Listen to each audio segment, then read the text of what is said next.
बिस्मिल्लाहिर्रहमानिर्रहीम। My dear students, you know very well कि हम स्टडी कर रहे हैं बायोलॉजी पार्ट 1 का चैप्टर नंबर 11 और आज हम स्टार्ट करने वाले हैं इसका लेक्चर नंबर 8 और इसमें हम दो पैरामीटर स्टडी करेंगे। Number 1 just the rule of CO2 and number 2 is the general reactions of what? Photosynthesis. So let's move to the whiteboard.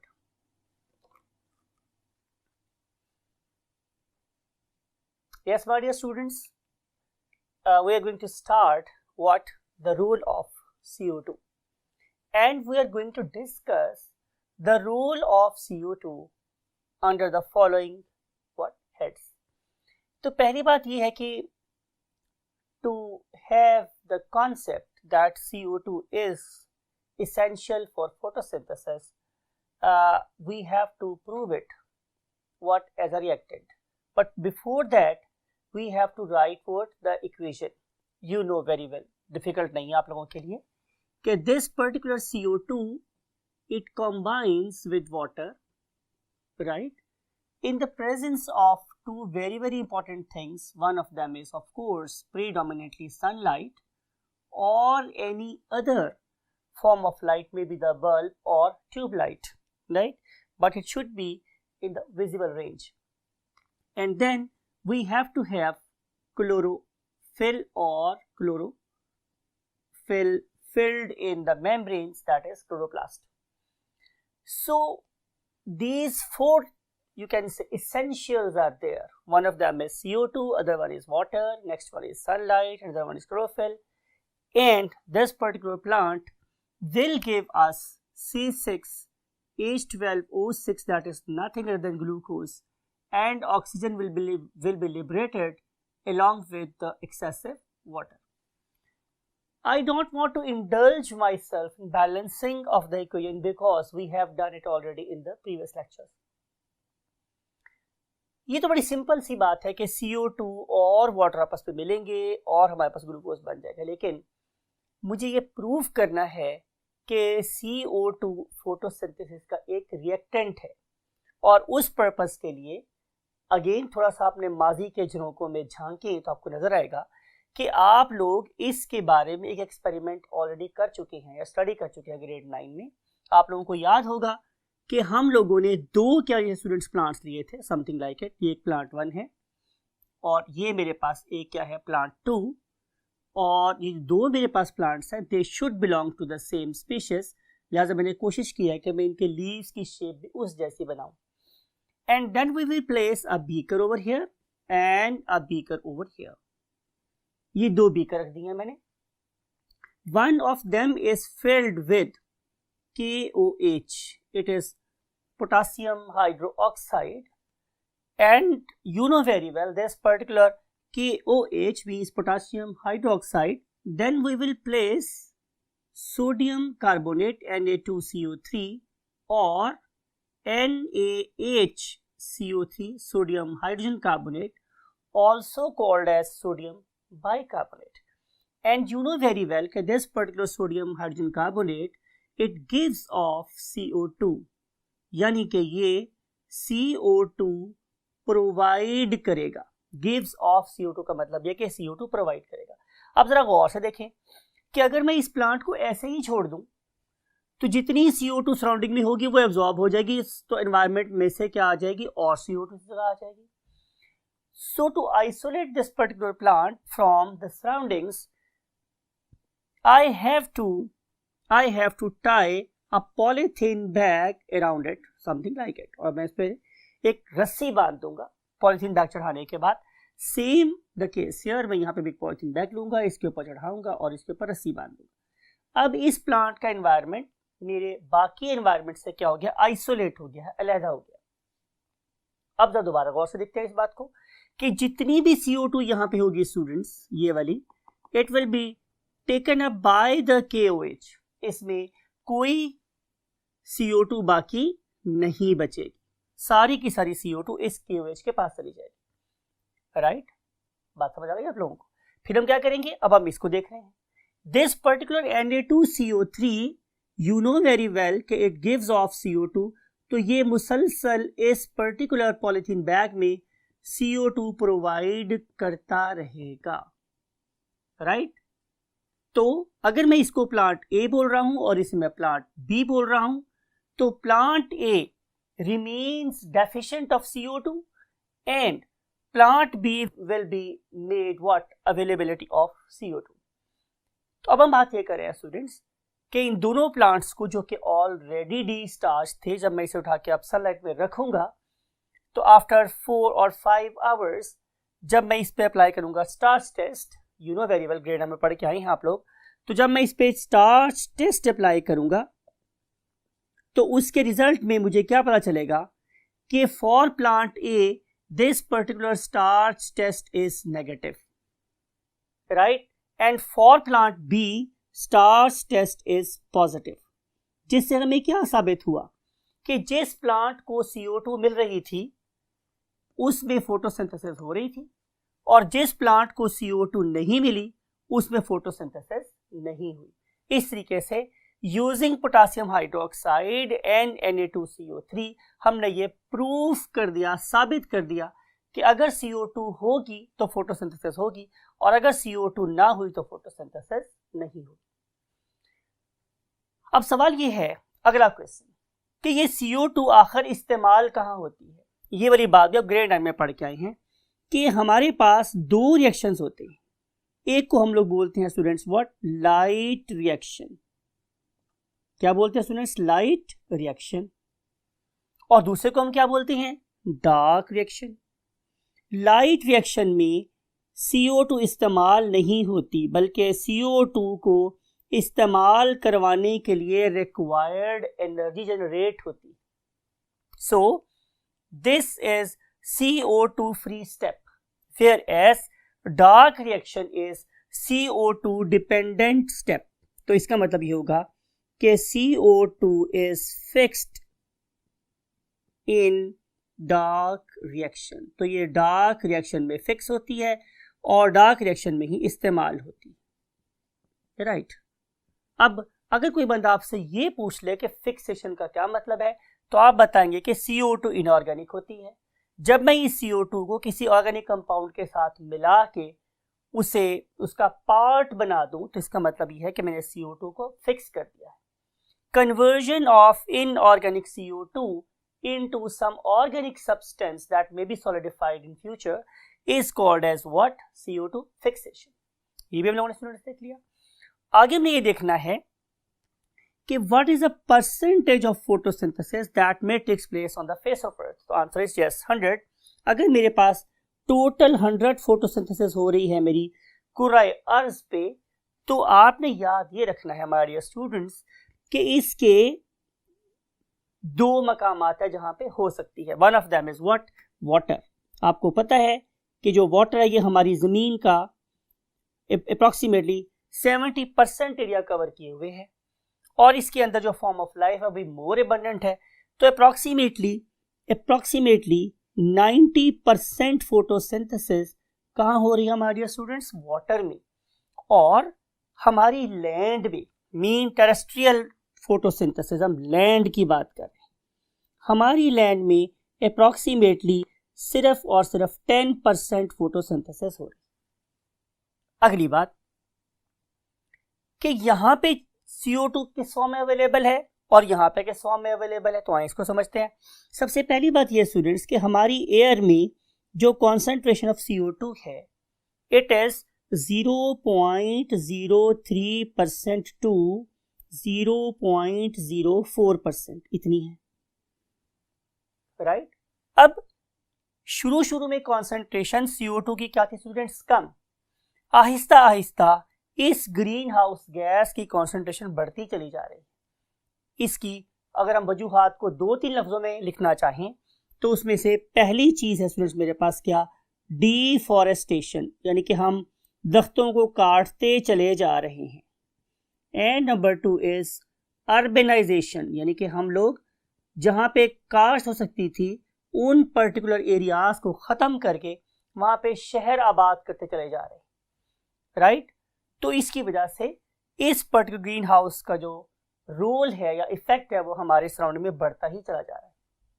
लेकिन इस पर्टिकुलर CO2 की बड़ी इंपॉर्टेंस है किसके लिए, फॉर लैंड, बिकॉज कि जब यही CO2 वाटर में डिजॉल्व होगी, it is soluble in water, जब ये वाटर में डिजॉल्व होगी तो उसके रिजल्ट में दो चीजें प्रोड्यूस होगी. One of them is called as carbonates and other one is called as bicarbonates.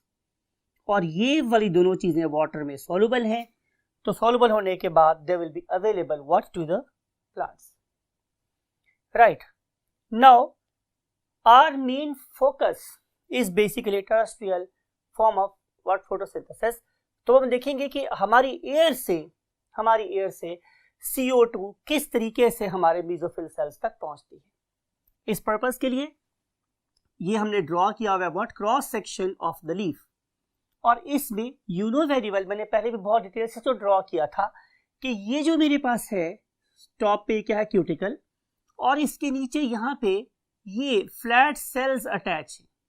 ये वाले फ्लैट सेल्स क्या कहलाते हैं, epidermal cells. Now beneath these flat sales perpendicularly means इसके एट राइट एंगल. ठीक है, क्या अटैच है मेरे पास, बिल्कुल ठीक, ये वाले सेल्स, बिल्कुल सही कहा, मैंने डिस्कस किया था आप लोगों के साथ, तो आप लोगों को याद है, बहुत अच्छे स्टूडेंट्स, कि ये जो मेरे पास सेल्स इसके एट राइट एंगल अटैच है, हैंग हुए हुए हैं, इन्हें हम लोग नाम कहते हैं students what, palisade mesophyll cells. अब ये जो पैलिसेड मेसोफिल सेल्स हैं, इनके दरमियान की जो स्पेस है वो बहुत कम है. मैंने जोड़ के बना दिया, थोड़ा सा गलत है, इसको थोड़ा स्पेस बनानी होती है. और इसके नीचे आपको पता है कि वाइडली स्पेस सेल्स प्रेजेंट हैं. इन वाइडली स्पेस सेल्स को हम क्या बोलते हैं students, very right, spongy mesophyll cells. Spongy mesophyll, बहुत सारे स्पॉन्जी भी बोलते हैं, whatever you like, no problem at all. और फिर इसके सबसे नीचे वाली जगह पे क्या प्रेजेंट है, लोअर एपिडर्मिस. और lower epidermis is provided with kidney shape cells. और वो जो किडनी शेप सेल्स हैं हम उन्हें क्या बोलते हैं, वेरी गुड, गार्ड सेल्स. इन पर्टिकुलर गार्ड सेल्स के दरमियान में ये एक होल है. मैं कैटेगोरिकली इसको ब्लैक जैसे पेंट करके पता चले कि मैं किस के बारे में बात कर रहा हूं. इन पर्टिकुलर गार्ड सेल्स के सेंटर में ये जो ब्लैक सा होल है, this is called as basically what, stomata. Right, हमारा फोकस इस वक्त ये स्टोमेटा है. और स्टोमेटा उन होल्स का नाम है जो बेसिकली इन दो बीन शेप सेल्स के दरमियान में प्रेजेंट है. और इसके अंदर मैंने ये ड्रॉ किए हुए हैं डॉट्स. और आपको पता है कि यही वो सिर्फ यू कैन से सेल्स हैं लोअर एपिडर्मिस में कि जिनके पास प्रेजेंट है क्या, क्लोरोप्लास्ट. बाकी अगर आप इन सेल्स को देखें, इसमें क्लोरोप्लास्ट नहीं है, इनमें क्लोरोप्लास्ट नहीं है. लेकिन ये जो गार्ड सेल्स हैं इनके पास क्लोरोप्लास्ट प्रेजेंट है. राइट, अब आपने रूट को अंडरस्टैंड करना है, किस किस तरीके से या कहां कहां से होके CO2 हमारे पास हमारे सेल्स तक पहुंचती. तो आंसर इज कि मैंने यहां से इस ब्लैक होल को रिमूव कर दिया ताकि मैं आसानी से यहाँ पे एरो ड्रॉ कर सकता हूं स्टूडेंट्स. तो look at this students, the concentration of CO2, it is 0.04% outside and it is approximately 0.00% inside. बाहर कितनी है, 0.04, अंदर कितनी है, 0.00%. इसका मतलब ये है कि ये वो ग्रेडियंट है that will welcome CO2 inside the leaf, right? चूंकि यहाँ पे CO2 ज्यादा है और यहाँ पे CO2 कम है, तो ये वाली CO2 इस रास्ते पे चल पड़ेगी. फॉलो द एरो, आप एरो के पीछे पीछे चले. इसका मतलब ये है कि CO2 स्टोमेटा में से गुजर के अब लीफ के अंदर पहुंच गए. मैंने आपको बोला था अभी स्टूडेंट्स ये कि इस पर्टिकुलर लीफ के अंदर क्या प्रेजेंट है, स्पंजी मेसोफिल सेल्स. अब इन स्पंजी मेसोफिल सेल्स के दरमियान में ये खाली जगह है, ये वाली, दिस वन, एंड दिस खाली जगह is called as air chamber. And this very empty space is called as what, air chamber. इस पर्टिकुलर एयर चेंबर में जो सेल्स प्रेजेंट हैं उन्हें हम क्या कहते हैं, स्पंजी मेसोफिल, और ऊपर क्या प्रेजेंट है, पैलिसेड मेसोफिल सेल्स। तो क्या होगा स्टूडेंट्स कि ये वाली CO2, अब आपने जरा बात को गौर से सुनना है, मैं इनमें से एक मेसोफिल सेल को आप लोगों के लिए मैग्नीफाई करके बना रहा हूं। लुक एट दिस, ये एक mesophyll cell, right, you know very well कि इसके बाहर क्या होगी, जाहिर है सेल वॉल, और फिर इसके अंदर यहाँ पे क्या प्रेजेंट है, जाहिर है सेल मेम्ब्रेन, राइट, इसके दरमियान में यहाँ पे क्या प्रेजेंट है, बहुत बड़ा वैक्यूल, और फिर यहाँ क्या प्रेजेंट है, जाहिर है क्लोरोप्लास्ट, और इस क्लोरोप्लास्ट में प्रेजेंट है क्लोरोफिल मॉलिक्यूल, राइट। तो हमने करना बेसिकली क्या है स्टूडेंट्स, एक इंपॉर्टेंट बात को माइंड में रखना है, वो क्या कि ये जो मेरे पास सेल वॉल है और सेल मेम्ब्रेन है, इट इज ऑलवेज मॉइस्ट, ये हमेशा गीली रहती है, राइट। तो ये वाली CO2 सबसे पहले जाके इस पर्टिकुलर सरफेस पे प्रेजेंट वाटर के साथ कंबाइन हो जाती। ये वाला वाटर जब इस CO2 से मिलेगा तो क्या बनेगा, H2CO3। इसका मतलब ये है अब ये वाली CO2 सॉल्युबल हो गई है, डिसॉल्व हो गई है into the water that is present on the surface of cell membrane. Once it is converted into H2CO3, तो अब ये जाएगी यहां से साइटोप्लाज्म के अंदर, और साइटोप्लाज्म से ये जाएगी कहां, मेसोफिल क्लोरोप्लास्ट के अंदर। So we can write few points regarding joining of CO2 into the mesophyll cells. Number 1 कि जो मेरे पास एयर है उसमें CO2 हाई है, ठीक है, और इनसाइड लीफ के अंदर CO2 कैसी है स्टूडेंट्स, कम है। तो क्या होगा कि CO2 डिफ्यूज, ये उसकी तरह डिफ्यूज हो जाएगी, ये पहला पॉइंट है। Then CO2 mix with water, ये जो CO2 है वो वाटर के साथ मिक्सअप हो जाएगी और क्या बनाएगी, H2CO3 that is dihydrogen carbonate और कार्बोनिक एसिड, और फिर ये H2CO3 it will go to the cytoplasm, ये साइटोप्लाज्म के पास जाएगा, और फिर साइटोप्लाज्म से ये क्लोरोप्लास्ट तक पहुंच जाएगा।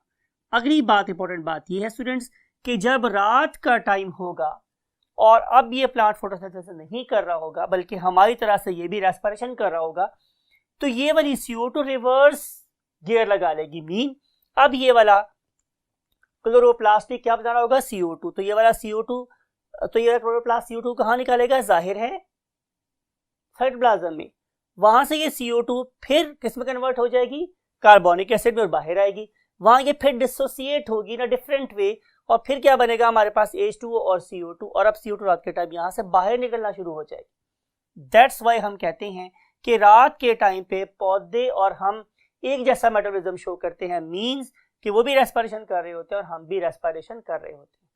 कुछ थोड़ा सा याद करें, हमने आप लोगों से कॉम्पनसेशन पॉइंट के रेफरेंस से बॉडी टेस्ट डिस्कस किया था। नाउ इसका मतलब ये हुआ स्टूडेंट्स कि स्टोमेटा की एक बहुत इंपॉर्टेंट क्या है रोल है, स्टोमेटा का एक बहुत इंपॉर्टेंट रोल है, यानी कि वो डिटरमाइन कर रहे हैं कि कितनी CO2 अंदर जाएगी और कितनी CO2 अंदर नहीं जाएगी। तो उसके लिहाज से हम अंडरस्टैंड करना है कि बेसिकली स्टोमेटा होते कहाँ हैं, वी नो वेरी वेल कि लोअर एपिडर्मिस में प्रेजेंट है।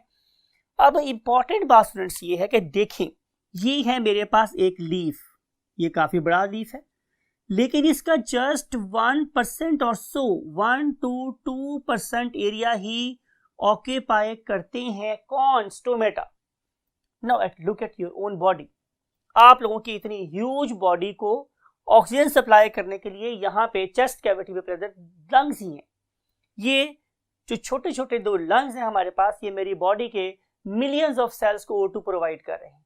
So similar is the case with leaves, कि इस पर्टिकुलर लीफ का सिर्फ 1 to 2% एरिया कौन ऑक्यूपाई कर रहे हैं, स्टोमेटा, लेकिन वो 1 to 2% area is sufficient to supply CO2 to the all mesophyll cells of the leaf.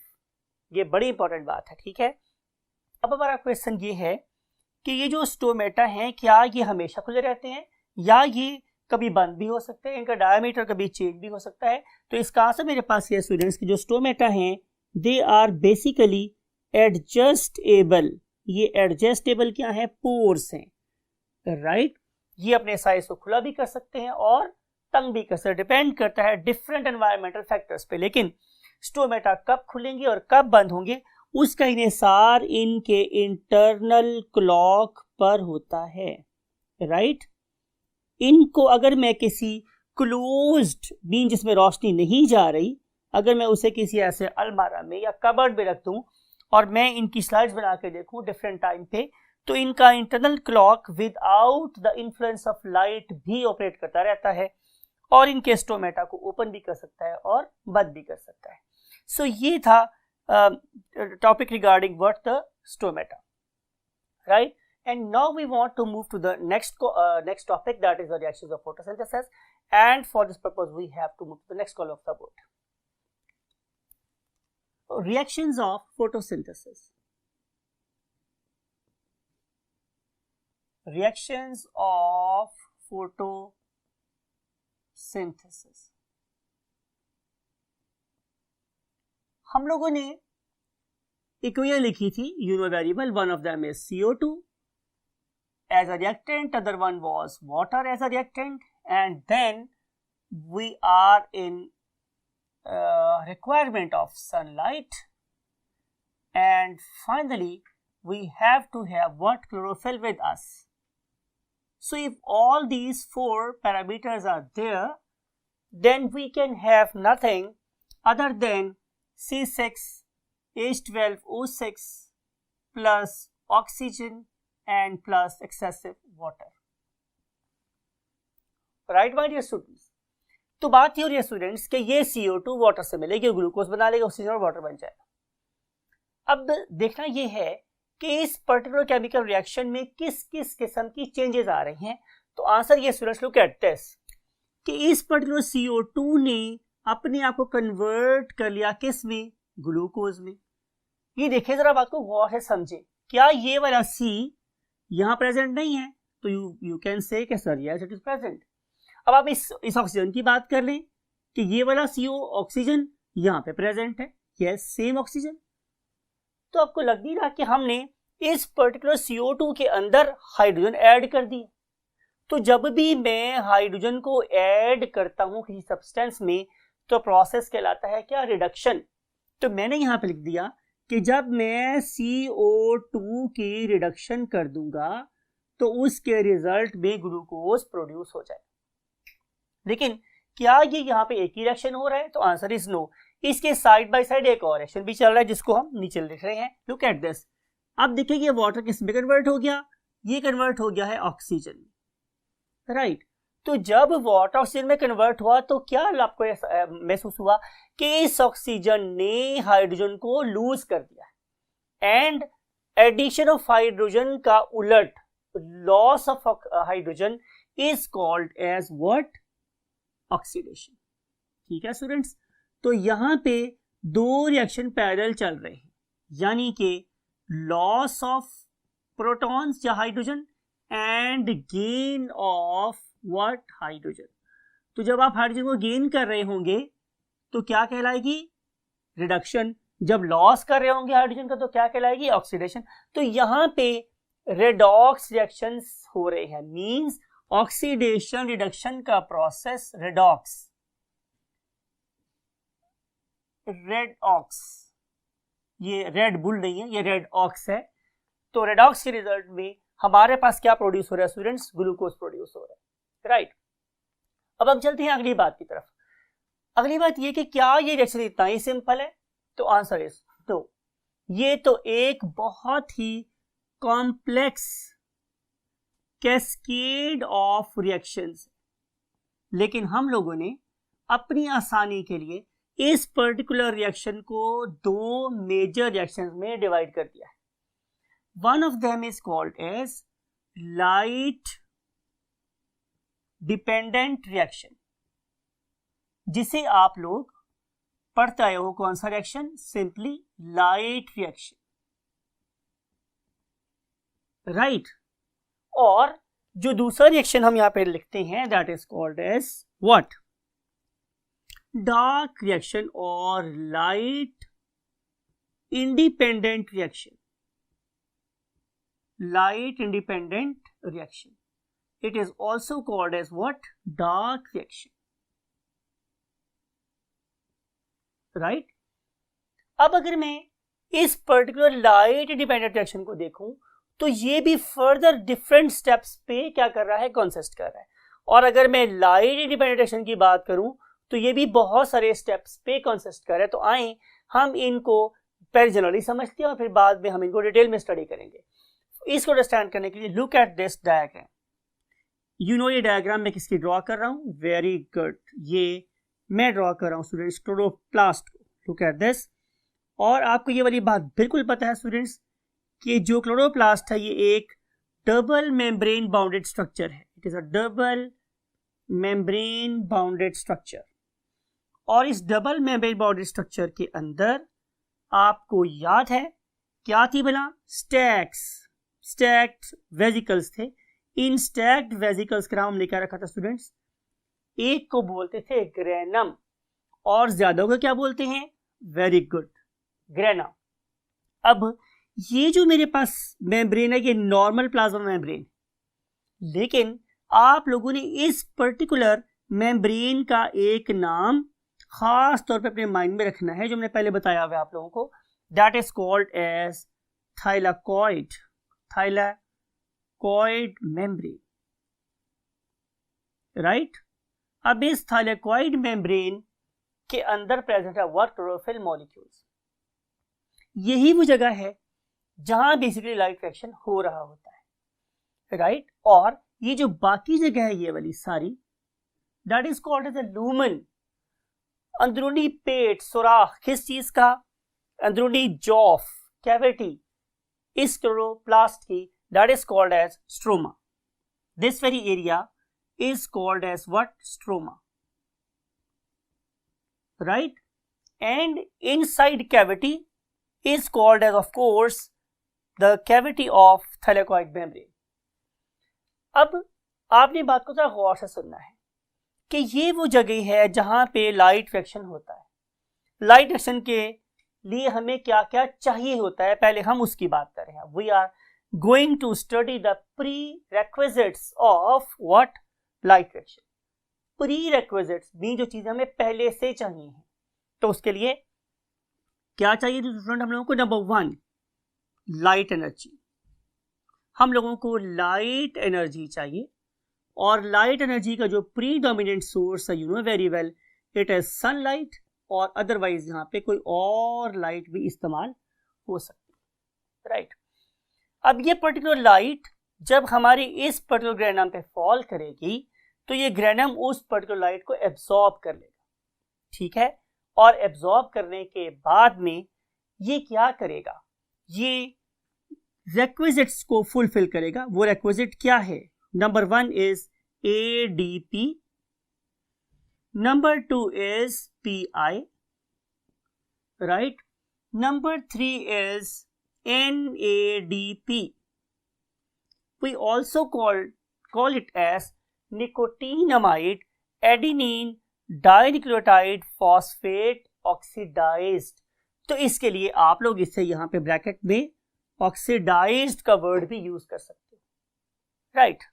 तो ADP और PI ये और NADP किस फॉर्म में, रिड्यूस ऑक्सीडाइज्ड फॉर्म में, वो हमें चाहिए। अब जब ये दोनों की दोनों चीजें इसमें एंटर होंगी तो ये वाला फोटोस बीन्स, ये वाला ग्रेनम, ये इसे निकालेगा क्या बनाकर, ATP बनाकर। इसका मतलब ये है कि इस पर्टिकुलर चेंबर में हम ADP और PI को मिला के ATP बना रहे हैं, राइट। क्या बना रहे हैं स्टूडेंट्स, ATP बना रहे हैं। दूसरी बात हमने क्या की कि इस पर्टिकुलर NADP को हमने क्या बना के निकालना है, तो आंसर इज NADPH2, राइट। और हम जहां पर हाइड्रोजन को ऐड करते हैं हमने इसके लिए क्या वर्ड यूज किया था, रिडक्शन। तो मैं यहां वर्ड लिख सकता हूं कि NADP रिड्यूस्ड। तो इसका मतलब ये होगा स्टूडेंट्स कि ये वाला हमारा व्हाट ग्रेनम, ये दो बड़े इंपॉर्टेंट काम कर रहा है। Number 1, it is basically adding one inorganic phosphate to ADP, means it is carrying out phosphorylation. अब जरा बात को गौर से सुने, मैंने क्या बोला था, इसके लिए लाइट जरूरी है। तो वो वाली फॉस्फोराइलेशन जिसके लिए लाइट चाहिए हो क्या कहलाती है, फोटोफॉस्फोराइलेशन। फोटोफॉस्फोराइलेशन यानी कि formation of ATP in the presence of sunlight, वो यहां होगी। फिर दूसरी बात देखिए, मैंने क्या किया था कि मैंने NADP को NADPH2 में कन्वर्ट कर दिया, यानी कि मैंने यहां पे रिडक्शन का प्रोसेस करवाया। तो पहले बात क्या की, मैंने फोटोफॉस्फोराइलेशन करवाई, और दूसरी मैंने NADP को रिड्यूस करके NADPH2 बनाया। अगर आप लोग ADP और PI को देख रहे तो इनमें कोई एनर्जी नहीं है, लेकिन ATP में हमने एनर्जी को जमा कर लिया, एसिमिलेट कर लिया। तो यहां पे हुई एसिमिलेशन और यहां पे क्या हुई स्टूडेंट्स, रिडक्शन, राइट। और अगली बात स्टूडेंट्स ये है कि इस पर्टिकुलर H2 का सोर्स क्या है, तो आंसर ये है कि इसी पर्टिकुलर पॉइंट पे ये रिएक्शन हो रहा है। क्या रिएक्शन हो रहा है स्टूडेंट्स, कि हम H2O को, हम वाटर को ब्रेक कर रहे हैं और उसके रिजल्ट में ये 2 प्रोटॉन प्रोड्यूस करते हैं, और ये वही प्रोटॉन है जो यहां इस्तेमाल हुए, राइट। इनकी फॉर्मेशन क्या कहती है students, development of the gradient. वो कैसे काम करते हैं हम बाद में डिस्कस करेंगे, लेकिन यहां पे आपको याद रखना है कि हम लोग लाइट रिएक्शन में 3 काम कर रहे हैं, photophosphorylation, reduction and generation of the osmotic gradient. इन तीनों का मतलब ये है कि अब हमारे पास सफिशिएंट अमाउंट में एनर्जी अवेलेबल है। ये सफिशिएंट अमाउंट में एनर्जी जो अवेलेबल है, ये स्ट्रोमा में एक रिएक्शन चलाती है, साइक्लिक वे में एक रिएक्शन स्टार्ट हो रहा होता है, समथिंग लाइक इट। अब डायरेक्शन भी आपने जरा गौर से देखनी है कि हम इसको इस वे में चला रहे हैं, ऐसे ऐसे और ऐसे, राइट। इस प्रोसेस के दौरान में क्या होगा स्टूडेंट्स कि एक सर्कल के रिजल्ट में जब ये साइकिल चला तो ये ATP और NADP की एनर्जी इस्तेमाल हो गई। जब एनर्जी इस्तेमाल हो गई तो जाहिर है energy deficient molecules they will come out and arrive over here. जितनी एनर्जी चाहिए थी वो सर्कल में इस्तेमाल हुई और बाकी यूज होने के लिए दोबारा से किस में एंटर हो जाएगी, इस पार्ट के अंदर एंटर हो जाएगी। इस पर्टिकुलर साइकिल का नाम क्या है, इसका नाम है students Melvin Calvin cycle. Melvin Calvin cycle, it is also called as dark reaction. इसको हम डार्क क्यों कहते हैं, बिकॉज कि इस पर्टिकुलर रिएक्शन के दौरान में, इंपॉर्टेंट बात है, इस पर्टिकुलर रिएक्शन के दौरान में जो एनर्जी चाहिए होती है, अगर वो during the presence of sunlight बहुत ज्यादा अमाउंट में स्टोर हो जाए तो सनसेट होने के बावजूद भी ये वाली चार्ज्ड बैटरीज इस साइकिल को ऑपरेशनल रख सकती हैं। तो चूंकि ये वाला रिएक्शन इन 2 चीजों की प्रेजेंस में सनलाइट के बगैर भी ऑपरेट हो सकता है, इसलिए हम इसे क्या बोलते हैं, dark reaction. Otherwise believe you me students कि इस पर्टिकुलर रिएक्शन को डार्क रिएक्शन कहना बिल्कुल एक सिली और अहमकाना बात है, बिकॉज के रिएक्शन तो डे टाइम पे भी हो रहा होता है, लेकिन हम इसे डार्क रिएक्शन इसलिए बोलते हैं कि ये एब्सेंस ऑफ सनलाइट में भी चल सकता है, राइट माय डियर स्टूडेंट्स। तो ये है वो मेल्विन केल्विन साइकिल जो बेसिकली क्या कर रहा है, उस पर्टिकुलर CO2 को अपने पास लेके आ रहा है, that is basically going to fix, और उसके रिजल्ट में यहां से क्या प्रोड्यूस होगा स्टूडेंट, मेरे पास एक 3 कार्बन कंपाउंड, आप लोग बिल्कुल पढ़ के आए चैप्टर नंबर 2 में कि इस 3 कार्बन कंपाउंड को हम बोलते हैं ट्राइओज। जब ये साइकिल एक दफा फिर चलेगा तो मेरे पास एक और 3 कार्बन कंपाउंड आ जाएगा। जब ये दो 3 कार्बन कंपाउंड आपस में मिलेंगे तो मेरे पास एक 6 कार्बन कंपाउंड बन जाएगा, जिसको हम लोग C6H12O6 यानी ग्लूकोज के नाम से याद करते हैं। फिर अगर मैं इस तरह के 2 ग्लूकोज मॉलिक्यूल्स को आपस में मिला दूं तो यू नो कि मैं इससे डाइसैकेराइड बना सकता हूं, और जब मेरे पास बहुत से डाइसैकेराइड बन जाएं तो मैं उन पर्टिकुलर डाइसैकेराइड्स को पॉलीसैकेराइड्स में कन्वर्ट भी कर सकता हूं, राइट। इसका मतलब ये हुआ कि जितनी भी कार्बोहाइड्रेट्स मेरे पास बन रहे हैं उनका ओरिजिन एक 3 कार्बन कंपाउंड से है, इसीलिए हम इस साइकिल को एक C3 साइकिल का नाम भी देते, राइट। इसके अलावा इसी पर्टिकुलर कंपाउंड से मैं क्या बना सकता हूं, जाहिर है मैं अमाइनो एसिड भी बना सकता हूँ और इसी से हम लोग प्रोड्यूस कर सकते हैं what, fatty acids. So hence this is the site known as what, chloroplast. उस क्लोरोप्लास्ट में क्या प्रेजेंट है, ग्रेनम। वो क्या कर रहे हैं, वो सोल एनर्जी को कन्वर्ट कर रहे हैं into chemical energy. Chemical energy किस फॉर्म में आ रही है, एटीपी की फॉर्म में और NADPH2 की फॉर्म में। यही वो एनर्जी है जो इस पर्टिकुलर क्लोरोप्लास्ट के स्ट्रोमा में ड्राइव कर रही है एक कैस्केड ऑफ केमिकल रिएक्शंस को जो साइक्लिक वे में ऑपरेट हो रहे हैं। उसका नाम क्या है, मेल्विन केल्विन साइकिल। जब मेल्विन केल्विन साइकिल ऑपरेट होगा तो इन पर्टिकुलर चार्ज बैटरीज की एनर्जी इस्तेमाल हो जाएगी और ये अनचार्ज बैटरीज फिर अवेलेबल होंगी किसके लिए, ग्रेनम के लिए, कि वो इसे दोबारा से चार्ज कर दे। तो ये है एक overall reaction mechanism that is taking place inside the chloroplast. Now अब हम अगले लेक्चर में ये देखेंगे स्टूडेंट्स कि ये पर्टिकुलर रिएक्शन में फॉर्मेशन ऑफ एटीपी कैसे हो रही है, इस पर्टिकुलर रिएक्शन में NADPH2 कैसे प्रोड्यूस हो रहा है। And for this purpose we will see you in the next lecture, and till that time take very good care of yourself and your great parents and try to facilitate